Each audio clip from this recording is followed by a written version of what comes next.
bulan Muharram ini banyak terjadi peristiwa besar Bapak Ibu. Nah, di antaranya nanti peristiwa besar yang subhanallah nampaknya tidak lama lagi. Sepanjang peradaban ini banyak peristiwa terjadi di bulan Muharram. Bahkan Nabi Isa AS itu diangkat di bulan Muharram Bapak Ibu. Nah, nanti Nabi Isa akan diturunkan di masjid ini Bapak Ibu.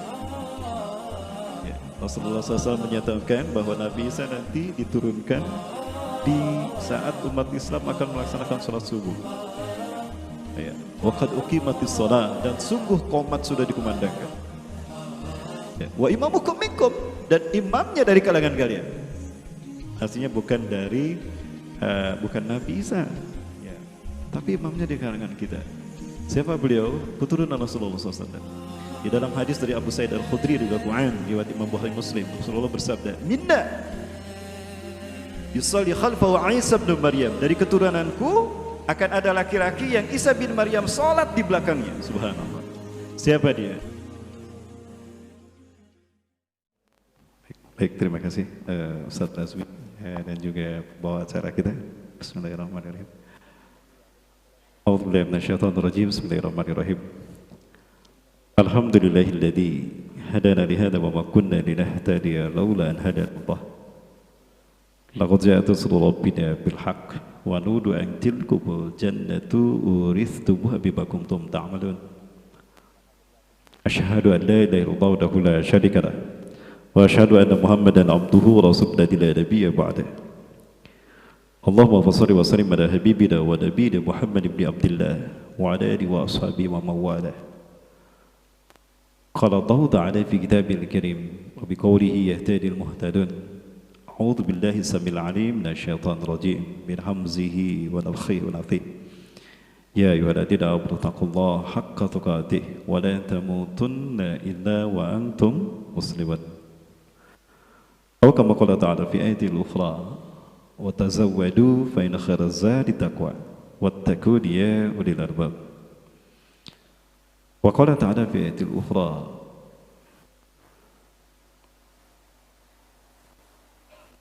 يا أيها الذين آمنوا أطيعوا الله وأطيعوا الرسول في الأمر منكم فإن تنازعتم في شيء فردوه إلى الله ورسوله. الآية. وقال رسول الله صلى الله عليه وسلم وهو الصادق الوعد الأمين بادروا بالأعمال الصالحات فستكون الفتن كقطع الليل المسلم يصبح رجل مؤمنا ويمسي كافرا ويمسي مؤمنا ويصبح كافرا yabi'u dinahu bi'ardi minad dunya al-mutamassiku yawmaidin bidinih kal qabidi alal jamri. Wa qala Rasulullah SAW fi hadisil ukhra la tazalu ta'ifatun min ummati zahirina alal haq la yadurruhum man khadalahum wa man khalafahum hatta taquma sa'ah. Atau kama qala Rasulullah SAW fi hadisil ukhra hatta nazala Isa ibn Maryam. Sa kama qala Sadaqallahul azim wa sadaqa rasulul karim wa nahnu ala dhalika minasyahidin. Ila hadratil kiram rais li ta'mir hadzal masjid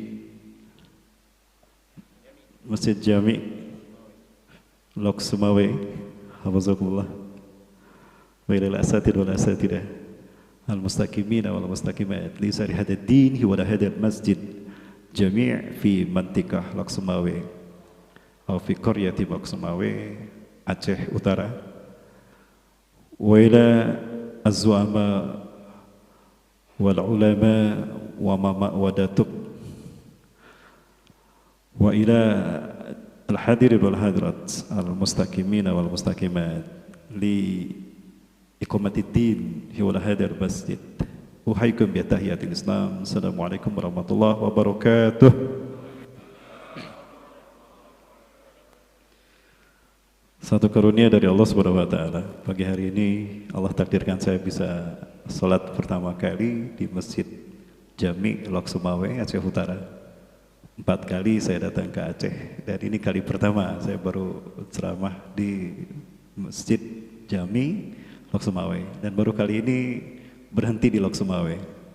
Biasanya cuma dikasih jadwalnya lewat saja. Tapi alhamdulillah kali ini Allah takdirkan saya berharap kapan bisa berhenti di Lok Sumawe. Subhanallah, Allah takdirkan pagi hari ini memang saya harus silaturahmi dengan orang-orang terbaik, orang-orang pilihan Allah pagi hari ini. Betul Bapak Ibu? Ya. Karena jika ingin melihat kualitas satu kaum itu lihat sholat subuh berjamaahnya. Lihat masjidnya di waktu subuh. Itu kata Abdullah bin Umar, kata Umar bin Abdul Aziz, ya rahimahullah. Maka saya bersyukur pada Allah Subhanahu wa taala pagi hari ini bisa hadir di kajian ini, dan saya ucapkan jazakumullah khairan, terima kasih pada Takmir Masjid Jami Osmawi yang sudah mempersilakan dan memberikan fasilitas dan waktunya pada kami di sini. Saya Rahmat Bekuni dari Bandung, Jawa Barat. Saya datang dari Bandung, Jawa Barat. Saya datang bersama istri dan anak saya, putri kami yang paling kecil, mendarat di Kuala Namu, Medan.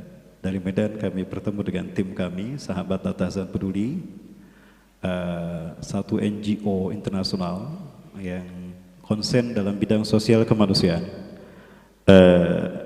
baik Indonesia, domestik maupun kita ke luar negeri. Namun kali ini karena memang kami belum lama berdiri, kami konsen untuk Indonesia ini membantu para mu'alaf.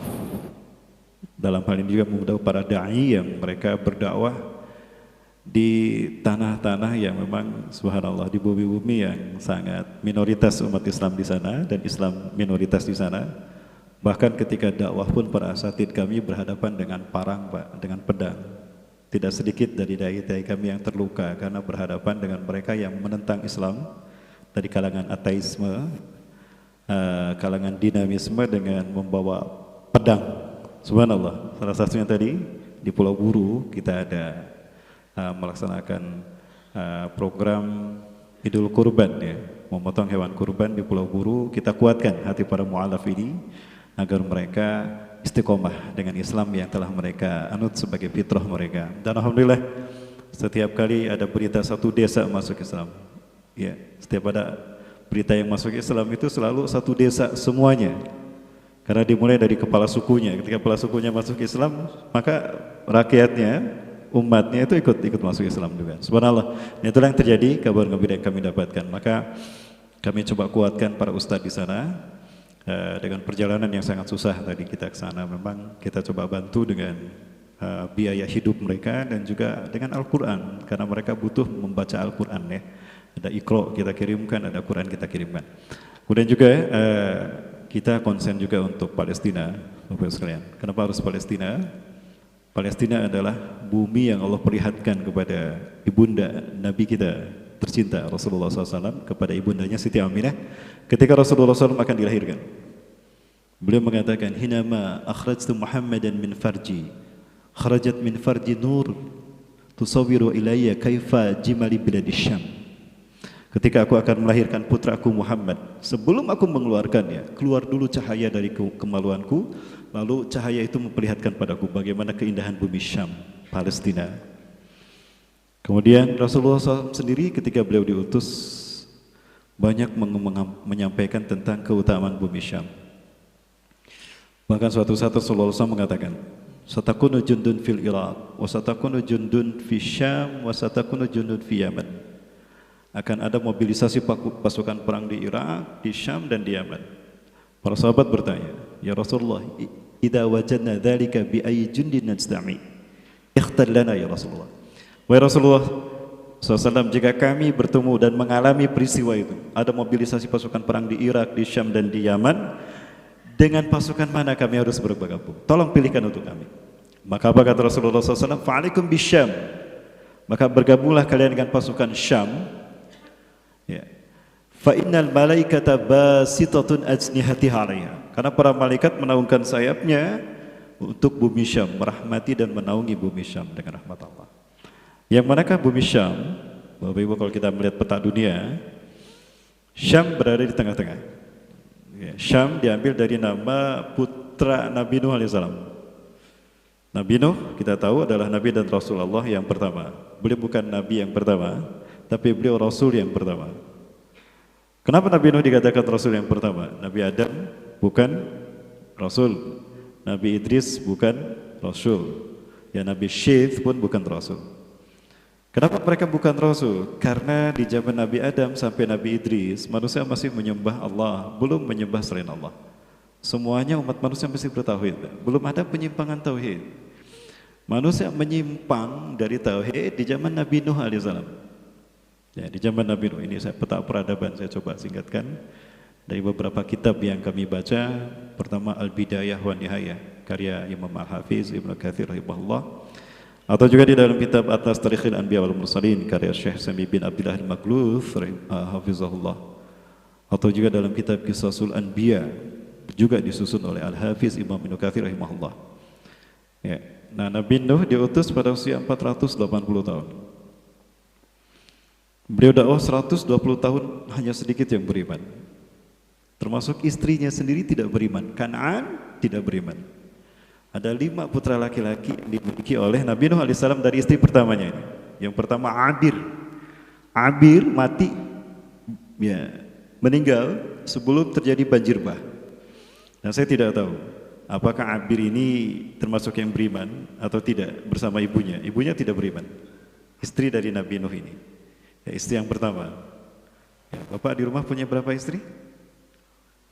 1 ya. Oh, kalau begitu bukan istri, Pak. Itu iswan, Pak. Kalau baru 1 iswan, 2 istu, 3 baru istri.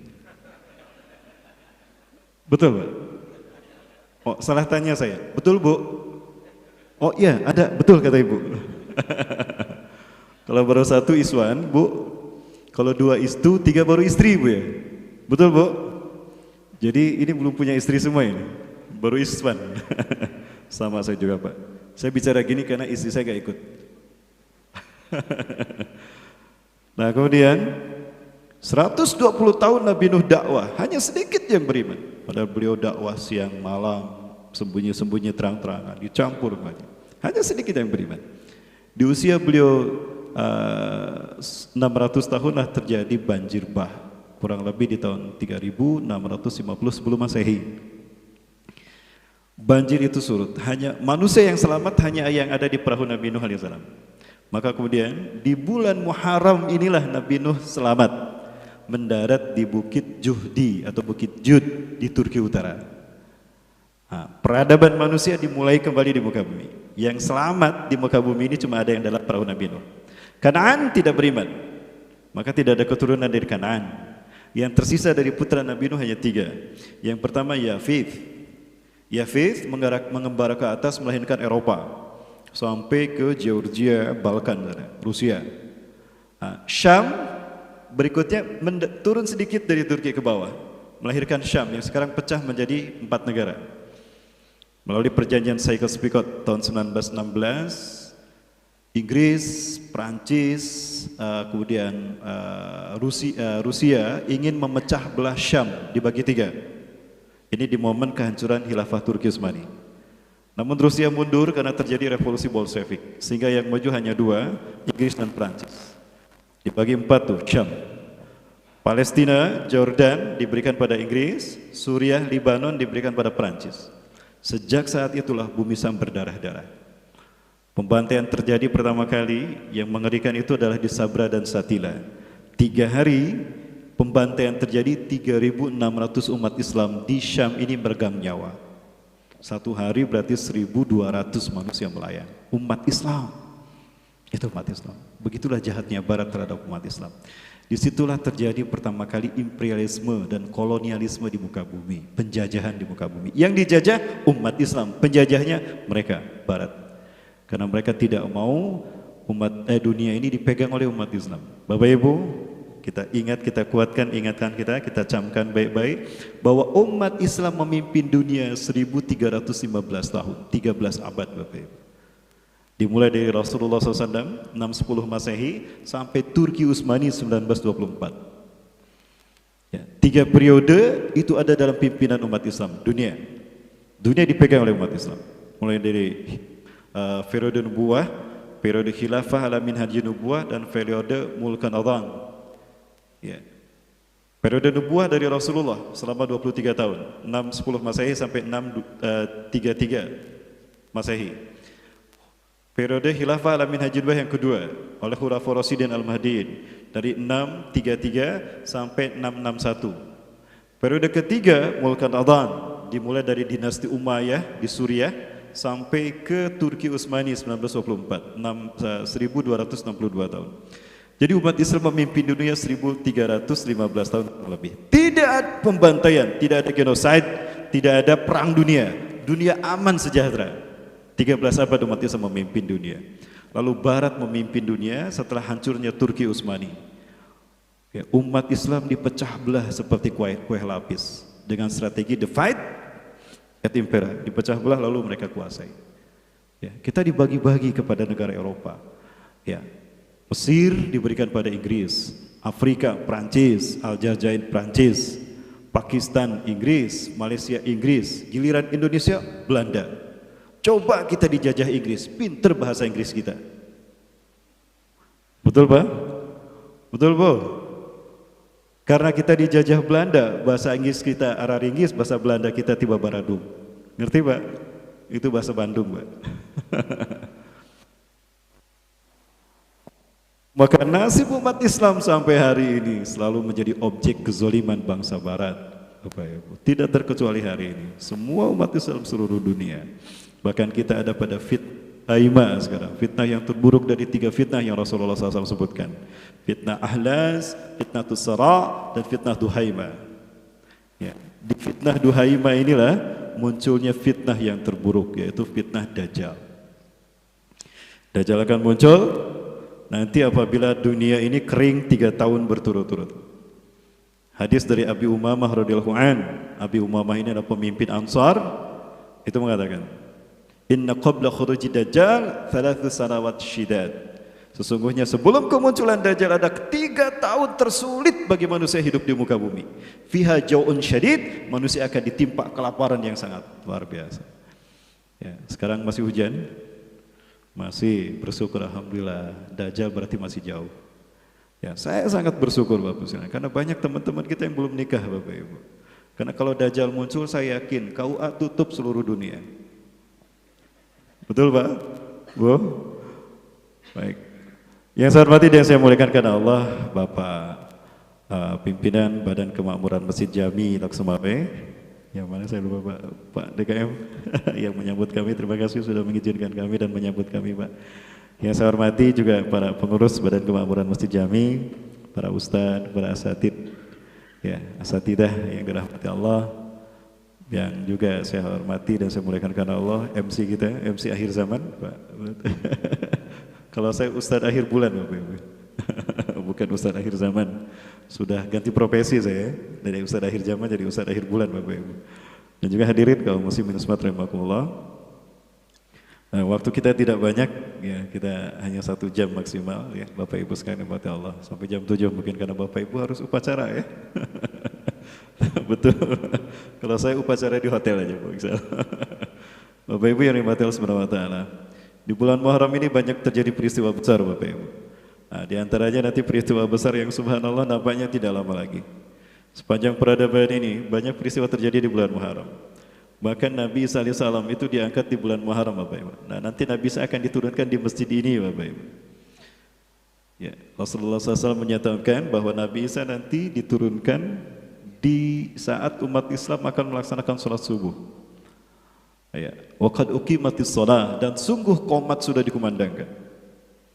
Ya, wa imamukum minkum, dan imamnya dari kalangan kalian. Artinya bukan Nabi Isa, ya, tapi imamnya dari kalangan kita. Siapa beliau? Keturunan Rasulullah SAW. Di dalam hadis dari Abu Sa'id Al-Khudri radhiyallahu anhu riwayat Imam Bukhari Muslim, Rasulullah bersabda, "Minna yusalli khalfahu Isa bin Maryam." Dari keturunanku akan ada laki-laki yang Isa bin Maryam salat di belakangnya. Subhanallah. Siapa dia? Ismuhu ismi. Namanya sama dengan namaku. Wa ismu abi ismu abi. Namanya ayahnya sama dengan nama ayahku. Kalau saya tanya, siapa nama Rasulullah SAW? Sebenarnya jamaah masih ada nggak ini? Jamaah.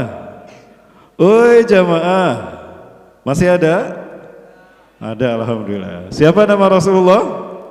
Muhammad SAW. Walaupun banyak nama beliau, tapi kalau kita ditanya siapa nama beliau pasti Muhammad. Jadi kemungkinan besar namanya Muhammad. Dan ayahnya pun sama, Abdullah. Muhammad bin Abdullah. Yamlaul arda adlan wa qistan. Beliau akan memenuhi dunia dengan keadilan dan kesejahteraan. Kama muliyat zulman wa jawran, sebagaimana sebelumnya penuh dengan kezaliman dan kesemena-menaan. Nah, beliau menjadi imam salat. Falamma yusawu sufufakum, maka tatkala imam kalian meluruskan salat subuh kalian, kata Rasulullah SAW, istawu sufufakum tarasu wa'tadilu. Itu sunnah yang harus kita amalkan oleh imam sebelum salat dimulai. Fanazal Isa bin Maryam indal manaratil bayda syarqiyya Damasqa. Maka turunlah Isa bin Maryam di samping menara putih. Nah, ini menaranya. Nah, ini menaranya Bapak sekalian. Orang-orang menamakan menara Isa bin Maryam, masjidnya Masjid Umawi. Karena satu-satunya masjid yang bermenara putih di timur Damaskus ya cuma masjid ini yang dibangun oleh Muawiyah bin Abi Sufyan. Muawiyah dia tidak berbaiat kepada Ali bin Abi Thalib. Kecewa kepada Ali bin Abi Thalib. Kenapa? Karena Ali bin Abi Thalib tidak segera menghukum pembunuh sepupunya, Utsman bin Affan. Beliau kecewa, sementara pembunuhnya dibiarkan berkeliaran, pembunuh Utsman radhiyallahu anhu. Ya.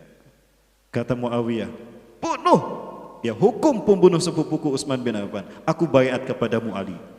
Tapi kata Ali bin Abi Thalib, datang dulu kamu ke hadapanku, baiat padaku, akan aku hukum mereka. Ya, itu istihad Ali bin Abi Thalib. Tapi Muawiyah kecewa, maka dia tidak berbaiat.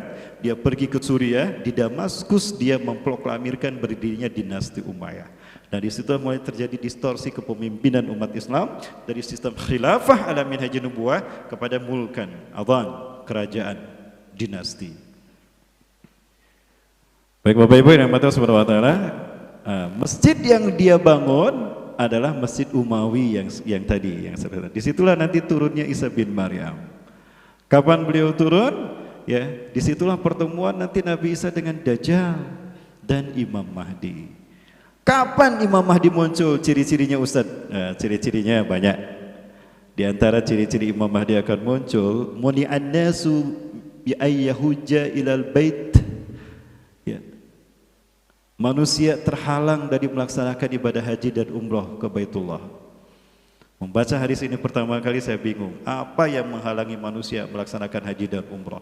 Belakangan ini saya paham. Apa Bapak Ibu?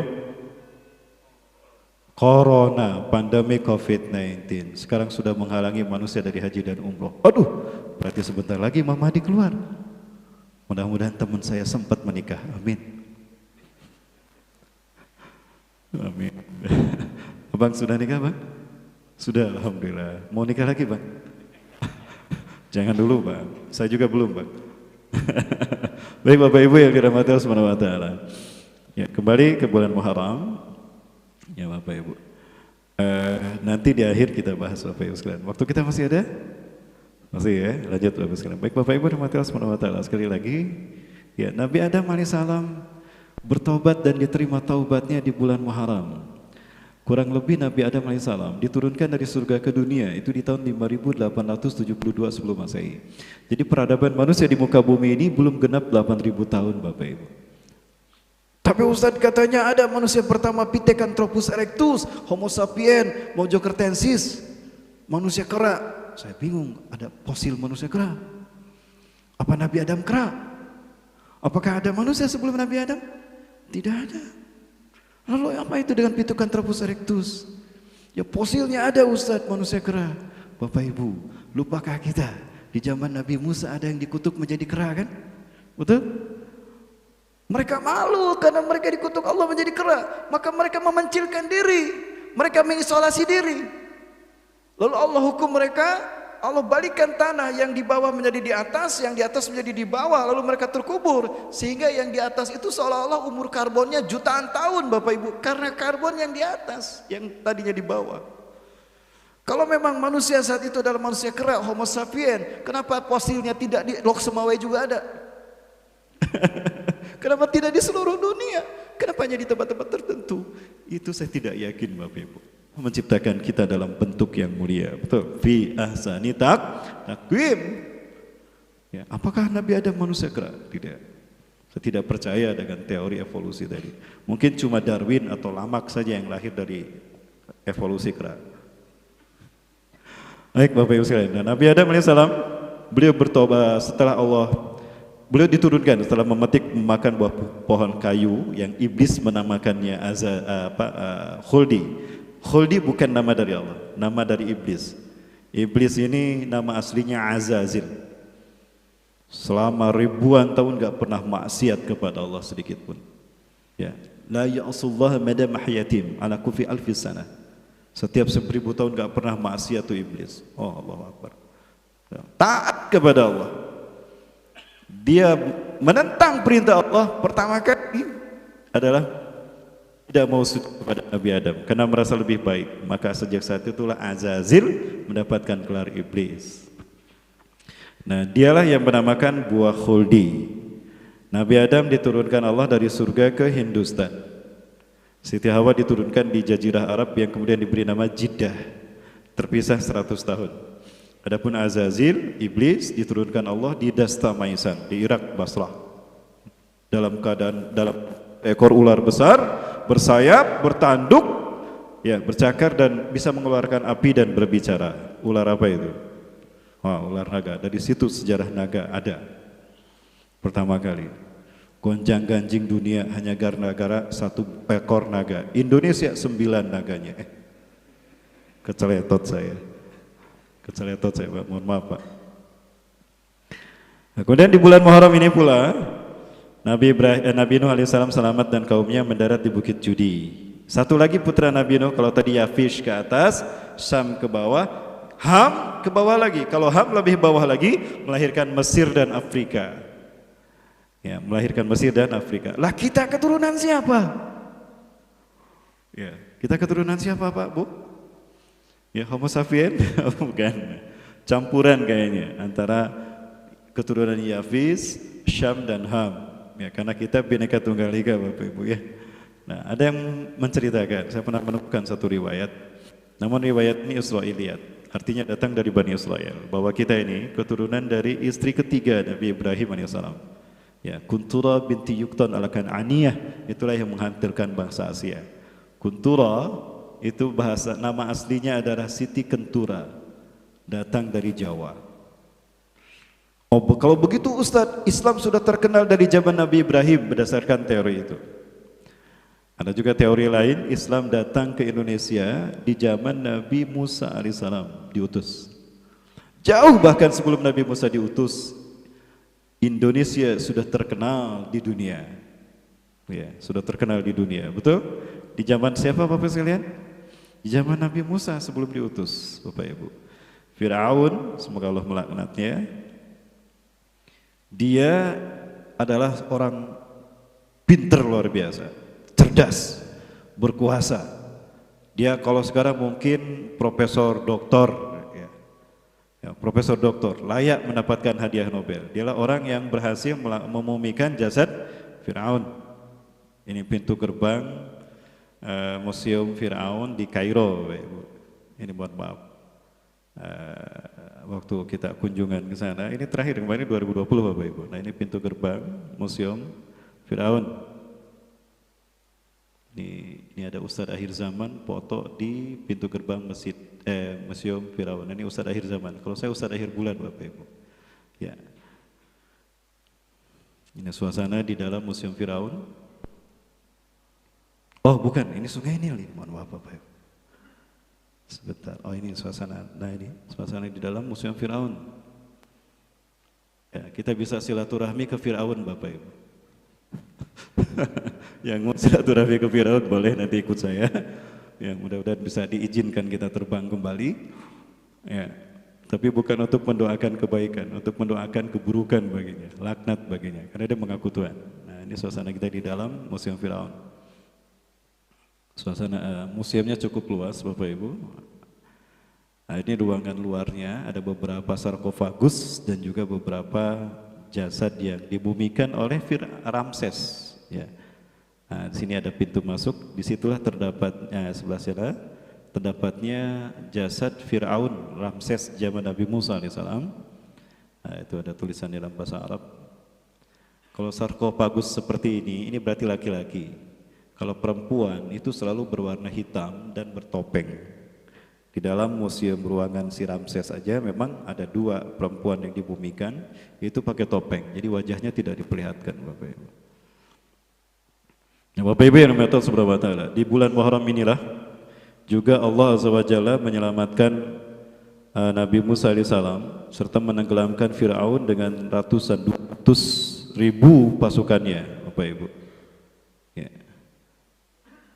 Inilah dia Ramses. Fir'aun, semoga Allah melaknatnya. Sampai sekarang seperti ini. Nah, ini seperti ini aslinya, Bapak Ibu. Allah. Kenapa ini? Kenapa, Bapak Ibu? Sebentar, ada error ya. Ya maaf. Ini juga kita tutup saja. Nah, Bapak Ibu, di bulan Muharram inilah Allah menyelamatkan Nabi Musa alaihissalam dan juga Bani Israel yang berjumlah 70.000 orang dari dari kejaran Fir'aun. Dan ini detik-detik terjadinya mukjizat kekuasaan Allah di mana Allah tenggelamkan Fir'aun. Dia bersiasat, Bapak Ibu. Bersiasat memberikan izin, mengizinkan Nabi Musa dan 70.000 Bani Israel keluar dari Mesir.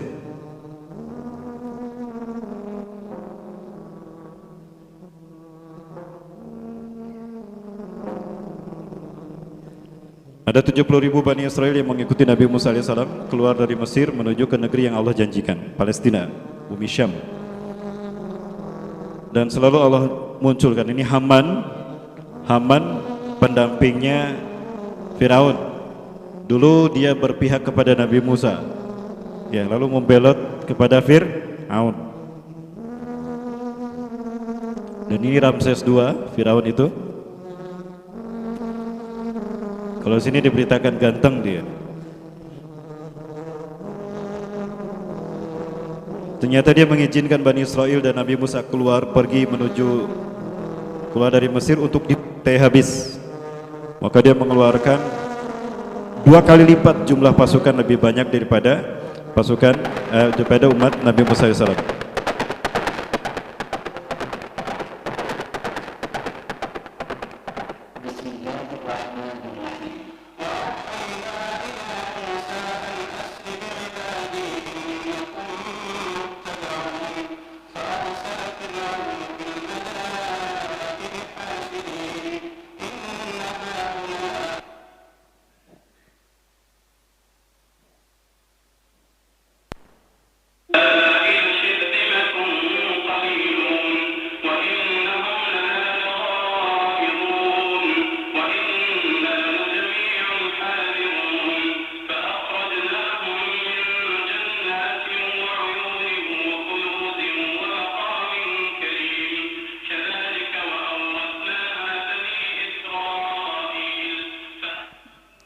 Selalu ada cara Allah menjauhkan Fir'aun dan bala tentaranya dari Nabi Musa dan Bani Israel. Ada badai air, ada badai pasir, ada badai api. Jadi Fir'aun nggak pernah bisa mendekat kepada Bani Israel dan Nabi Musa alaihissalam dan Nabi Harun. Termasuk ada Samiri di dalamnya. Ada Samiri di tengah-tengah mereka, mengikuti Nabi Musa dan Nabi Harun. Dan Nabi Musa dan Nabi Harun tidak tahu kalau di dalamnya ada Samiri, seseorang yang Allah serupakan wajahnya menjadi Isa bin Maryam. Surat An-Nisa ayat 157 ya. Bapak Ibu, ketika sampai di pinggir Laut Merah, Nabi Musa dicaci maki oleh kaumnya di sini. Celaka kita, mampus kita, bodoh amat Musa. Nah, itu Bani Israel seperti itu. Nabinya aja dicaci maki. Ya. Gak sopan mereka, gak ada adab sama nabinya. Musa yang namanya melarikan diri itu ke darat bukan ke laut. Mampus kita. Di belakang Fir'aun dan bala tentaranya siap menghabisi kita. Di depan ada lautan. Mampus kita nanti dimakan sama ikan hiu. Habis riwayat kita, kata mereka. Ihla qaulakum, jaga kata-kata kalian. Hada laysa min amri, ini bukan kehendakku. Hada min amri Rabbi, ini perintah Allah. Innahu ma'iyya Rabbi sayahdin. Allah bersama kita, dia akan memberikan petunjuk. Kalian lupa, kita keluar dari Mesir, kepanasan, awan datang menaungi kita. Siapa itu? Allah yang menaungi kita. Kalian lapar dan haus, Allah beri mana dan salwa. Allah bersama kita. Sekarang pun dia masih bersama kita. Ya, maka Nabi Musa kemudian mengangkat kedua tangannya. Lalu Nabi Musa berdoa, disitulah turun perintah Allah, ya Musa idrib bi asaqal bahar, pukulkan tongkatmu ke lautan itu. Maka subhanallah, terjadilah mukjizat luar biasa.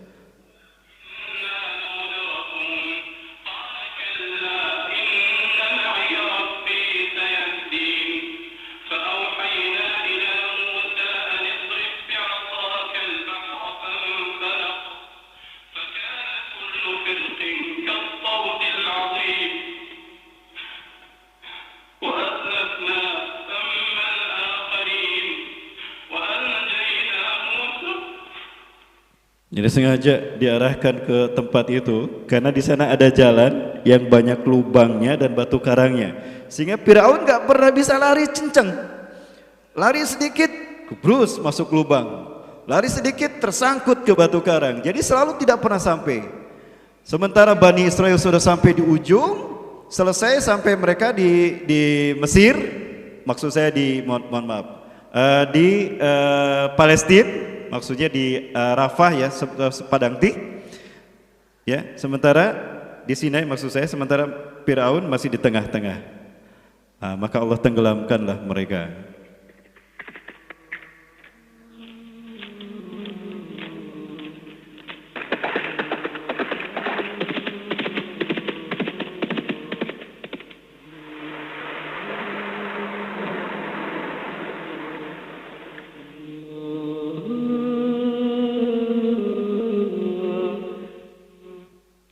Bapak Ibu, inilah detik-detiknya tenggelam Firaun, laknatullah alaih. Ramses II. Firaun itu gelar Raja Mesir. Gelar aslinya Faraoh, diambil ke dalam bahasa Arab menjadi isim sifat, biasanya ditambah alif nun atau waw nun, menjadi Firaun. Di saat dia tenggelam, di saat itulah dia sadar kalau dia bukan Tuhan, dia manusia. Di saat itulah dia jujur setulus sejujur-jujurnya kalau Allah Tuhannya. Maka dia mengangkat tangan kirinya dan berkata, amantu bi rabbi Musa wa Harun. Aku beriman kepada Tuhannya Musa dan Harun. Tapi apa daya, itu sudah sakaratul maut, Allah tidak terima. Rasulullah SAW sabdakan, man taba qabla inna Allah yaqbalu taubatan abdi malam yughargir. Allah menerima taubat seorang hamba sebelum sakaratul maut. Bahkan malaikat Jibril kesal. Malaikat Jibril kesal sama si Firaun. Ya, lu udah mau mampus, lu bilang la ilaha illallah lu. Nih rasain, dijejalkan itu pasir diambil sama malaikat Jibril. Nih makan nih pasir, makan nih pasir. Maka dia tidak pernah bisa mengucapkan Allah, Allah, Allah, gak bisa. Begitu sambil tangan kirinya ke atas. Qadarullah, Al-Quran dibuktikan kebenarannya. Para peneliti barat menemukan pasir di mulut Fir'aun sampai tenggorokannya. Itu pasir yang dijejalkan oleh malaikat Jibril untuk membuat Fir'aun tidak bisa menyebutkan lafaz Allah Azza wa Jalla. Bapak Ibu, peristiwa ini terjadi di bulan Muharram. Ya, terjadi di bulan Muharram, termasuk diangkatnya Nabi Isa alaihissalam ke langit. Ya, Bapak Ibu yang dirahmati Allah, Nabi Isa masih hidup atau sudah mati? Sudah wafat? Sudah mati? Belum, berarti masih hidup. Di mana Nabi Isa? Ada di Lok Sumawe? Ya, Nabi Isa masih hidup. Ya. Lalu di mana Nabi Isa alaihissalam? Bapak Ibu yang dirahmati Allah, Quran surat Al-Imran ayat 55. A'udzubillahi minasyaitonirrajim. إذ قال الله يا عيسى ابن مريم إني متوفيك ورافعك إلي ومطهرك من الذين كفروا وجاعل الذين اتبعوك فوق الذين كفروا إلى يوم القيامة ثم إلي مرجعكم فأنبئكم بما كنتم تختلفون. Dan ingatlah ketika Allah berfirman, hai Isa bin Maryam, sesungguhnya aku akan mewafatkan engkau dan aku akan mengangkatmu ke sisiku. Dan aku akan membersihkan namamu dari orang-orang kafir, dan aku akan menjadikan orang-orang yang mengikutimu lebih mulia daripada orang-orang kafir sampai hari kiamat. Kemudian kepadakulah kalian kembali, dan akan aku beritakan atas apa yang kalian perselisihkan. Jadi Nabi Isa diwafatkan dulu, lalu diangkat ke sisi Allah. Bapak Ibu, wafat itu bukan berarti mati saja. Karena wafat itu terkategori kata mustarokah dalam bahasa Arab. Ada mustarokah, ada mutaradifah. Mustarokah satu kata banyak arti. Wafat itu mustarokah, bukan hanya mati saja, tapi wafat itu juga berarti tidur. Karena tidur dan mati adik kakak, Pak. Tidur sama mati adik kakak. Rasulullah SAW bersabda, "An-naumu akhul maut wa la yamutu ahlul jannah." Tidur saudaranya kematian, dan ahli surga tidak akan pernah mati. Jadi Rasulullah SAW mengatakan Nabi Isa itu ditidurkan. Quran surat Al-An'am ayat ke-60. A'udzubillahi minasyaitonirrajim. Wa huwal ladzi yatawaffakum bil-lail wa ya'lamu ma jarahtum bin-nahar. Dan dialah Allah yang telah menidurkan kamu di waktu malam, dan Allah Maha mengetahui apa yang kalian lakukan di siang hari. Jadi wafat itu berarti tidur. Jadi Nabi Isa ditidurkan, bukan dimatikan. Tapi katanya wafat. Diangkat ke sisi Allah Subhanahu wa taala. Berarti hari ini Nabi Isa ada di mana? Di sisi Allah Subhanahu wa taala. Dalam keadaan tidur. Kan tidur kan tadi. Ustadz, kok bisa tidur 2000 tahun? Loh. Tidurnya di mana? Di sisi Allah, bukan di Lok Semawe. Di Lok Semawe 2021, di sisi Allah baru 2 hari. Baru yaumi ka alfa sanatin mimma ta'udun. 1 hari di sisi Allah 1000 tahun yang kalian hitung. Betul? Ya, 1 hari di sisi Allah, di sisi kita 1000 tahun. Berarti kalau di dunia 2021 Masehi, di sisi Allah baru 2 hari. Jadi Nabi Isa belum berubah. Baru 2 hari Nabi Isa tidur. Berubah tidak? Tidak. Makanya Nabi Isa ketika turun, beliau masih seperti dulu. Di mana Nabi Isa naik dan di mana Nabi Isa turun? Bapak Ibu sekalian, Nabi Isa dinaikkan di Ariha. Ya, Ariha. Ariha ini Bapak Ibu di Palestina. Saya yakin Bapak Ibu sekalian, Nabi Isa dilahirkan bukan di Bethlehem, tapi di Ariha, Bapak Ibu. Ya, orang-orang Yahudi menyebutnya Jericho. Nah, ini Ariha. Ini kunjungan kami 2020 kemarin sebelum pandemi. Nah, inilah bukit orang-orang Barat menemukannya Mount Temptation. Kata mereka di sini Nabi Isa Al-Masih Yesus Kristus bertapa 40 hari 40 malam. Ya. Setahu saya di sini memang banyak gua, Bapak Ibu. Kalau kita lihat, ya. Bapak Ibu, suasananya sangat dingin sekali, sampai 8 derajat Celcius ya kalau musim dingin. Sampai salju pernah menghalangi kami ketika kami menuju tempat ini, Bapak Ibu. Nah, di sini banyak gua. Di gua-gua itulah Nabi Isa dan Hawariyun menyembunyikan diri, menyelamatkan diri. Ada kemungkinan besar memang Nabi Isa AS diangkat di sini. Ada juga yang mengatakan Nabi Isa diangkat dan tidak jauh dari tempat beliau dilahirkan. Nah, ini adalah tempat yang mengingatkan kami pada saat-saat Siti Maryam melahirkan Nabi Isa AS. Nah, ada yang menyebutkan Nabi Isa diangkatnya di sana. Nah, di sini Nabi Isa diangkat. Ada juga menyebutkan di bukit yang tadi Nabi Isa diangkat ke langit. Bapak Ibu yang mati Allah, menurut hemat saya, Bapak Ibu, mungkin kita berbeda pendapat. Saya yakin Nabi Isa tidak dilahirkan di Bethlehem. 2 kali saya ke Bethlehem, saya tidak melihat ada pohon kurma di sana, ada kebun kurma di sana. Kebun kurma justru berada di sini, di Ariha. Nah, ini kebun kurmanya. Nah, tadi airnya, ini suara airnya, itu masih ada sampai sekarang. Jadi kemungkinan besar Nabi Isa dilahirkan di sini. Ya, karena Siti Maryam itu pergi meninggalkan Masjidil Aqsa, mengembara ke satu desa. Ada yang menyebutkan nama desa itu Nazaret. Ya, dari situlah melahirkan nama Nasoro. Ya, menurut saya tidak, tapi di sini Nabi Isa dilahirkan. Karena di sini banyak pohon kurma. Kurma yang terbaik adalah kurma dari sini. Kurma majun, besar-besar Bapak Ibu, dagingnya tebal, bijinya kecil. Nah, Bapak Ibu yang mati Allah Subhanahu wa taala, ya.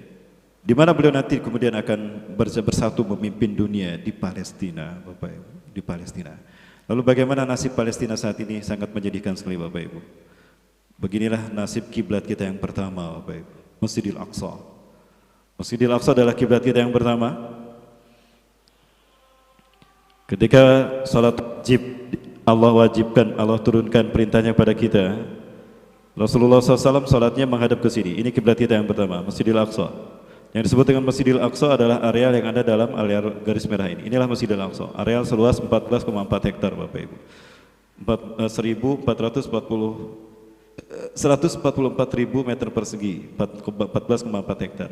Di dalamnya terdapat 5 masjid. Ada Masjid Dam Afdrak. Nah, ini Masjid Dam Afdrak. Disebut Masjid Dam Afdrak karena di dalamnya terdapat batu Mi'raj yang dinaiki Rasulullah SAW. Sebesar sampai tiang itu mungkin ya batunya. Nah, kita bisa sholat di bawahnya karena batu ini terapung, tidak sampai ke bawah. Kita bisa sholat di dalamnya karena di bawahnya ada ruangan. Nah, disebut juga Masjid Qubatus Shahra karena kubahnya emas kuning. Nah, ini Masjid Kibli, disebut Masjid Kibli karena di masjid inilah para sahabat di zaman Rasulullah SAW yang tinggal di sini sholat pertama kali menghadap ke Ka'bah. Itu di masjid itu, sholat asar. Setelah turun Al-Baqarah 144, qad nara taqalluba wajhika fis sama. Maka dinamakan Masjid Kibli. Di bawah masjid itu ada Old Aqsa, masjid tua yang Rasulullah masuk lewat pintu itu juga pernah. Nah, Bapak Ibu, di masjid itulah terdapat jet set yang besar, raksasa. Kenapa ada jet set raksasa? Karena Israel menghentikan pasokan listrik untuk Masjidil Aqsa. Satu-satunya masjid besar dunia yang BKM-nya orang Yahudi ya Masjidil Aqsa. Bayangkan ada masjid takmirnya orang Yahudi. Cuma imam sholatnya aja bukan dari mereka, karena mereka nggak sholat. Kuncinya mereka pegang. Ya, yang ngatur siapa yang masuk mereka juga Bapak Ibu. Yang orang Palestina yang boleh sholat di Masjidil Aqsa hari ini hanya yang usia 50 tahun ke atas. Di bawah itu nggak boleh Bapak Ibu. Kecuali ada surat vaksin. Celetot saya. Itu masjid yang ketiga. Artinya Al-Aqsa itu harus nyala, pakai jet set itu, pakai minyak. Minyaknya dari siapa? Dari sumbangan umat Islam dunia. Alhamdulillah Indonesia termasuk yang terbesar menyumbangnya. Nah, Bapak Ibu nanti donasi Bapak Ibu sekalian. Salah satunya ketika kami serahkan pada Syekh kami di sana. Ya, tadi Bapak Ibu lihat Syekh Abu Royan, ya. Beliau Syekh yang menerima kami, beliau guru kami dalam hal bagaimana kita mengikat persaudaraan Indonesia Palestina.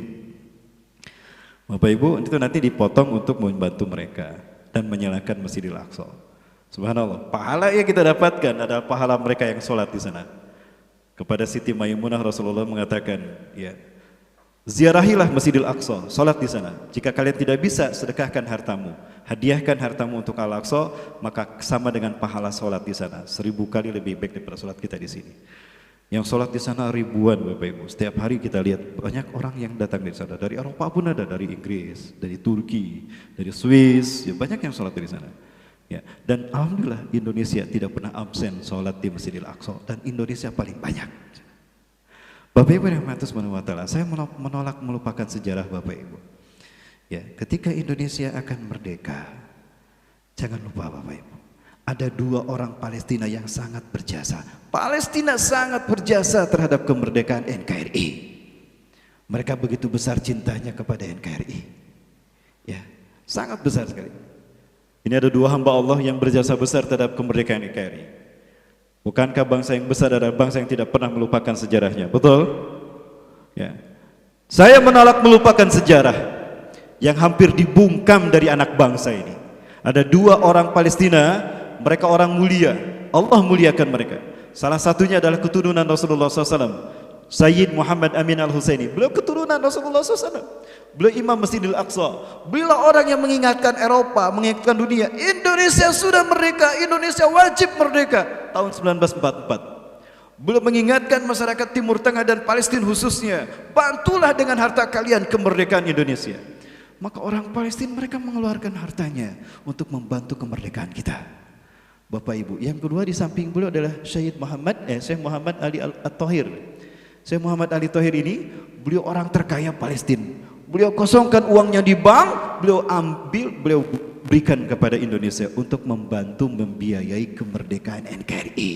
Pernah dengar sejarah ini? Ini adalah sejarah sesungguhnya yang dibungkam oleh mereka yang berkuasa. Karena sejarah dibuat oleh mereka yang berkuasa demi melanggengkan kekuasaan mereka. Betul? Yang jawab sedikit, yang lain takut karena masih kerja. Nah, ini Syekh Ali Tahir. Ya, Syekh Ali Tahir bersama Sayyid Muhammad Amin Al-Husaini mendampingi Kiai Haji Dr. Agus Salim. Ya, ini petinggi-petinggi Indonesia, bahkan Pak Muhammad Hatta pun datang ke sana, ya bertemu dengan mereka. Bapak Ibu, inilah momen di mana Palestina adalah negara pertama yang mengakui kemerdekaan NKRI. Begitu naskah teks proklamasi selesai, dibacakan, Palestina adalah negara yang pertama mengucapkan selamat dan mengakui kemerdekaan kita. Kita punya hutang kemerdekaan, Bapak Ibu. Mereka mengumpulkan harta mereka untuk membantu kita kemerdekaan kita. Pertanyaan sekarang, Palestina masih dijajah sekarang sebetulnya. Kita punya hutang kemerdekaan. Siap kita membantu Palestina? Siap kita memerdekakan Palestina? Siap kita merebut Al-Aqsa, kiblat kita yang pertama, bumi para nabi dan rasul dari Yahudi? Allahu Akbar. Kenapa harus Palestina, Bapak Ibu? Dan kenapa Palestina begitu mencintai kita, Bapak Ibu sekalian? Betapapun mereka dibantai habis, Bapak Ibu, mereka rela tubuh mereka disiksa, dicabik-cabik oleh Yahudi. Mereka bisa saja keluar dari Palestina menyelamatkan diri, Bapak Ibu, bisa saja. Tapi lalu siapa yang menjaga bumi para nabi dan rasul, Bapak Ibu sekalian?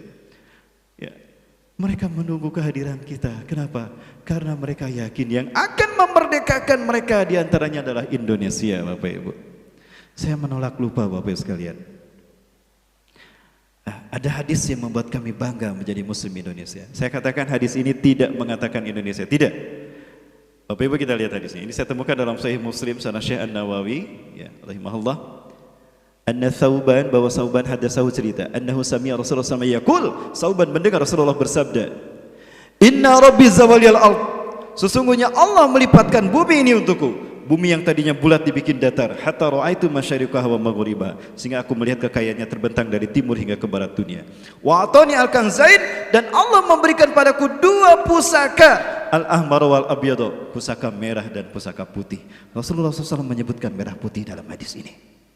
Setelah Rasulullah SAW menyebutkan pusaka merah putih, wa anna ummati sayablughu mulkuha ma zawaliya minha, umatku akan kembali menguasai timur hingga ke barat dunia dengan pusaka merah putih itu. Pertanyaannya, apakah arti merah putih itu? Banyak pendapat para ulama. Ini dosen kami, Syekh Ali Yaqub Al-Abbasi, kami sholat di Masjid Kibli, ya, sholat subuh kami bertemu di sini. Ini beliau ketua Bita Ulama Palestina, ketua MUI Palestina. Dan ini Dr. Yusuf Abu Sunaina, satu dari 4 imam besar Masjidil Aqsa. Sholat asar kami audiensi dengan beliau.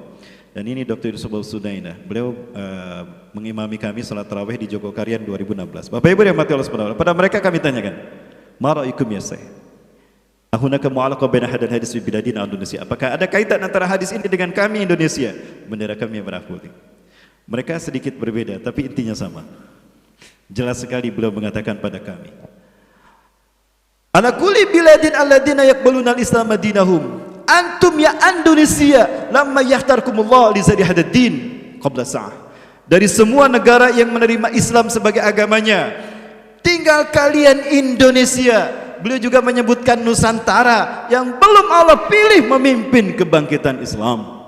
Arab sudah di masa Rasulullah dan para sahabat, Afrika sudah di zaman Salahuddin Al-Ayyubi, Mesir pusatnya, Eropa sudah di masa Muhammad Al-Fatih 1453, Turki pusatnya, Asia yang belum, Nusantara yang belum, dan insya Allah 12 negara dalam seminar-seminar internasional kita, mereka mempercayakan kepemimpinan pada kita Indonesia.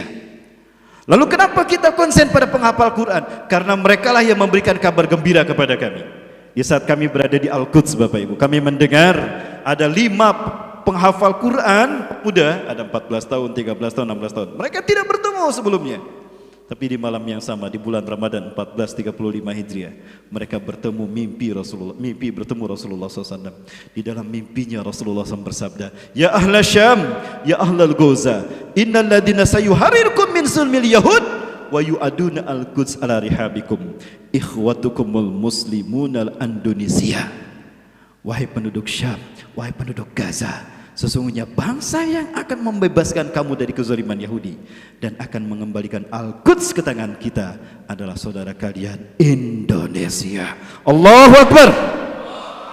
Bapak Ibu, sekarang momentum kemerdekaan. Kalau kita bangsa yang tahu diri, kalau memang kita bangsa yang besar dan mulia, punya jati diri, bayar hutang kemerdekaan kita, bantu Palestina untuk merdeka. Betul? Bapak Ibu, baik, sambil nanti Ustadz Doni Widiansah menerangkan apa yang membantu kita, apa yang harus kita lakukan, Bapak Ibu, saya perlihatkan bagaimana nasib Masjidil Aqsa, Bapak Ibu yang mati Allah. Sampai hari ini masjid kita, bahkan kami melihat Bapak Ibu, masjid ini nyaris dihancurkan. Ada 300 terowongan di bawahnya. Bapak Ibu, insya Allah saya ada 6 titik di Lok Sumawa ini, kita bedah keutamaan Masjidil Aqsa dan Palestina, serta seperti apa peristiwa akhir zaman, dan di mana posisi Indonesia. Kita akan kaji di kajian berikutnya, di jam tayang berikut ini, bersama kami sahabat Atasan Puri. Bapak Ibu, silakan Ustaz Dodi Widiansa. Ini nanti kita lihat bagaimana nasib Masjidil Aqsa di bulan Ramadan.